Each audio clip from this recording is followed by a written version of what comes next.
최근 발렌시아 경기는 거의 정말 진짜 와우 막 와우 그런 진짜 막 와우 막.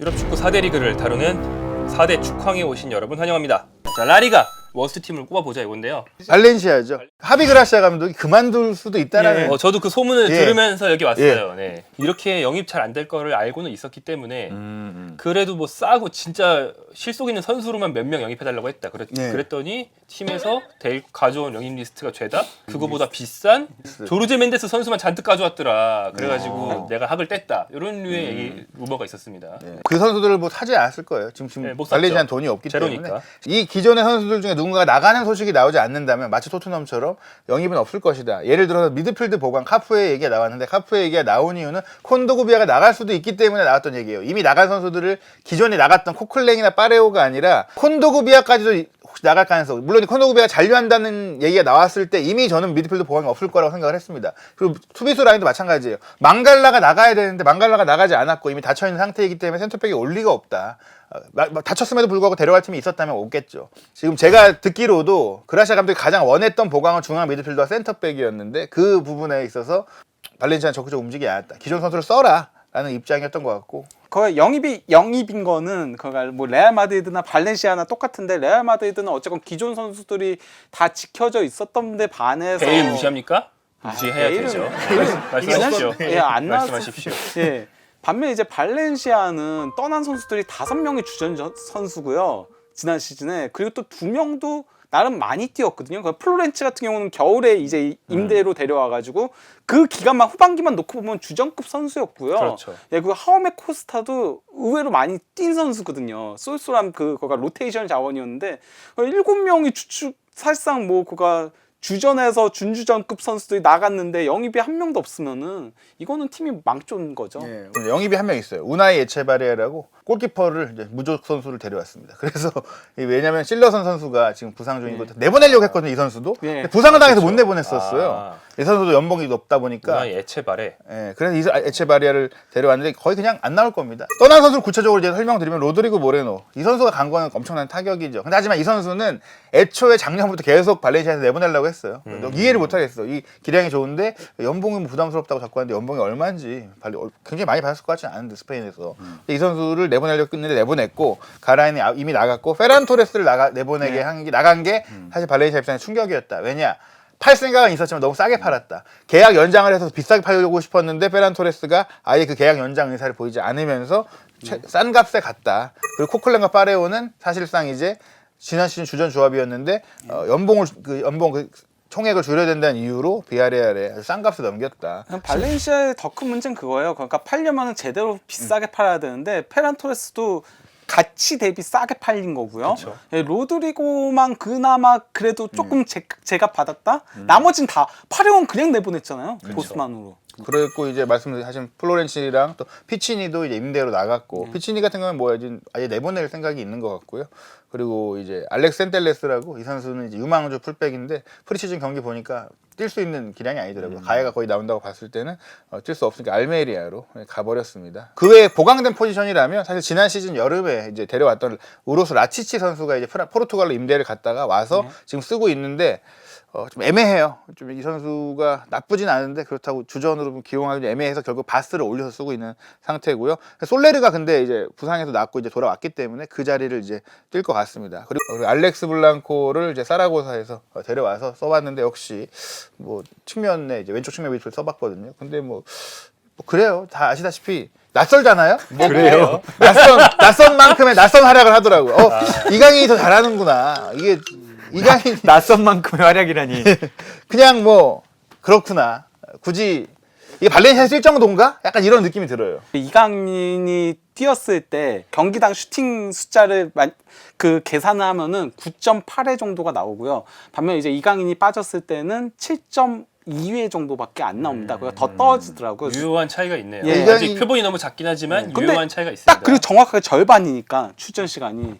예, 그래서 이강인이 있을 때가 차라리 더 낫다. 발렌시아의 문제는 그거예요. 지금 경기력이 갈수록 떨어지고 있어요. 네, 근데 그렇죠. 레반테전에 그나마 가장 레반테전은 상당히 갖고 생각보다 희망이 있는데? 유스 애들로 어떻게든 버티겠다 싶었는데 결국 그것도 그러니까 한계가 있는 건 거죠. 어린 애들 데리고 하는 네, 거는. 그런 부분도 있고 어떻게 보면 이제 이강인 선수를 쓸 거면 그러니까 첫 경기는 제대로 써줬어요. 근데 그 뒤에는 조금씩 이제 비중이라든지 뭐 본인이 원하는 위치라든지 특히 최근에 뛴 경기를 보면 이강인 선수는 아시다시피 이제 지금 비대 투톱으로 막시고면서 냅뒀다고 하더라도 좀 내려와서 플레이를 해주는데 앞에서 너무 수비를 많이 할 때도 있고 내려올 땐 너무 많이 내려올 때도 있고 사이 공간에서 본인에게 공을 잡고 전개하는 10번 역할을 경기장 안에서 수행할 수 있어야 되는데 공이 그렇게 안 와요. 잘. 그렇죠. 그게 가장 큰 문제입니다. 그렇게 활용을 해갖고 전술적으로 아예 이강인 선수를 통해 공격하는 흐름을 만든다면 다시 한번 또 많은 그 키패스도 생산을 하고 공격적으로 투입하는 크로스라든지 많은 거를 본인이 자유롭게 할 수 있는데 이게 뭐 우연의 일치인지 모르겠지만 그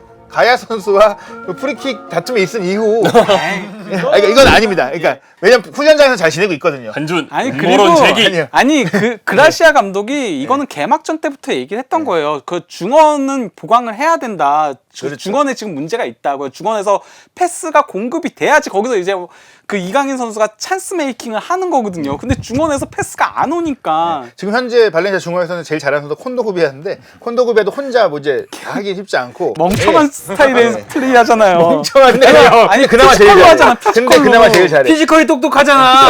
에스케르도는 아니 몸이 똑똑한 것도 얼마나 자, 좋은 건데. 문제는 에스케르도는 피지컬이 없기 때문에 공을 거의 지키지 못했고 라치치는 피지컬이 있는데 그 선수도 뻣뻣해요. 그러다 그렇죠. 보니까 그나마 콘도구비가 나요. 근데 희소식은 있습니다. 솔레르가 거기 옆에 들어오면 됩니다. 그러면 콘도구비아, 솔레르, 이강인 이렇게 3미드를 둔다면 계산의 여진이 있다. 그리고 게데스가 조금 살아나고 있어요.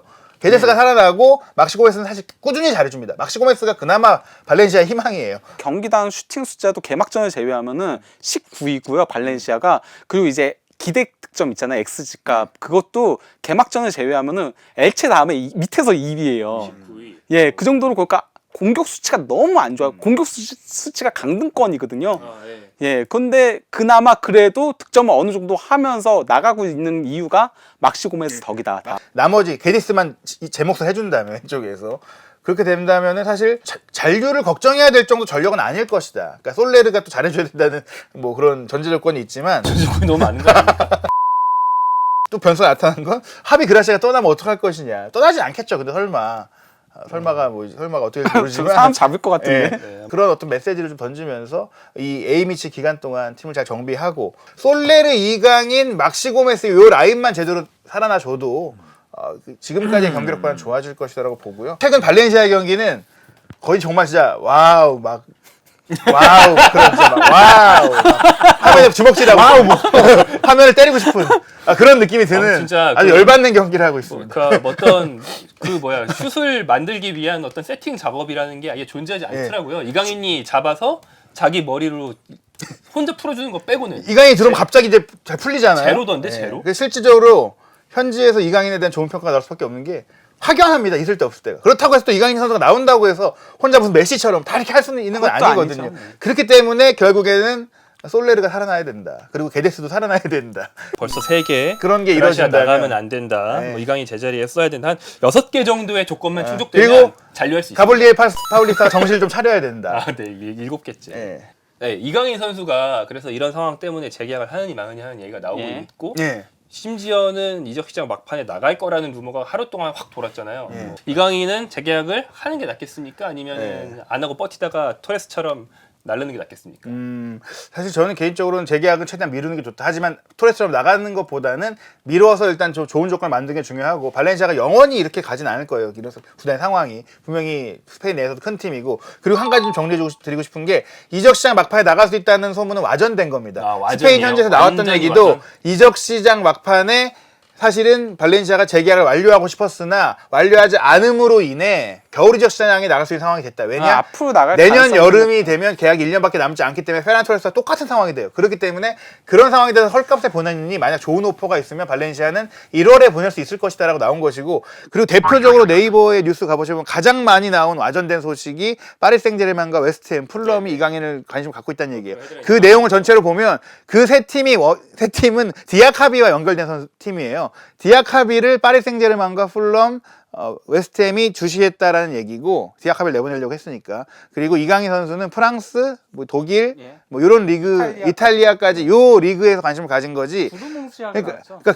거기 제대로 보시면 그 딱 분리된 문단이거든요. 디아카비 얘기할 때 나온 부분인데 아마도 스페인어를 못 하시는 분들이 어떻게 다른 방식으로 뭐 번역기를 썼는지 해서 오역을 했다라고 얘기 드리고 싶습니다. 저를 비롯해서 많은 한국인들이 그래도 남는 게 좋겠다고 생각한 이유는 발렌시아 자체는 무너져도 지난 시즌 마요르카의 구보처럼 팀은 이제 허접이 되더라도 이강인이 그 덕분에 그렇죠. 버프 받아서 혼자 개인 기록 한 뭐 5 정도 하고 다음 시즌에 인정받으면 좋은 거 아니야 이런 생각했는데 초반 몇 경기를 보니까 이강인에게 편한 환경을 세팅해주지 않고 있단 말이에요. 그렇죠. 이것은 왜 그런 것이냐? 제가 봤을 때는 지금 전술적인 부분에서 부담을 받고 있는 게 아니냐. 이강인 선수가 사실 역할을 소화하는 과정에서 지금 그 부분도 있어요. 미드필드 라인은 지원을 받아야 돼요. 그 지금 콘도그베 옆자리에 생각했던 옵션이 잘 안 되니까 계속 바뀌었거든요. 에스케르도, 라치치, 그럼 지금 바스까지. 근데 올라와가지고 변화를 주고 있다는 것 자체가 이강인과 콘도그베 사이의 선수가 잘해줘야지 그 중앙주역 점유율을 높이면서 이강인 선수 경기를 할 수 있는 상황이 되는데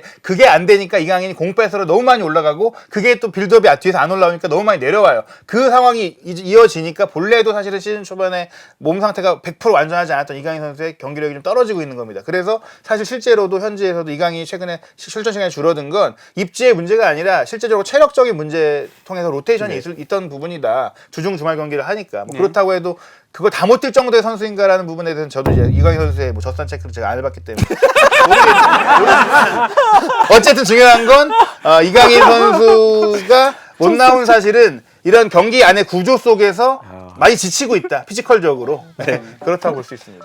네.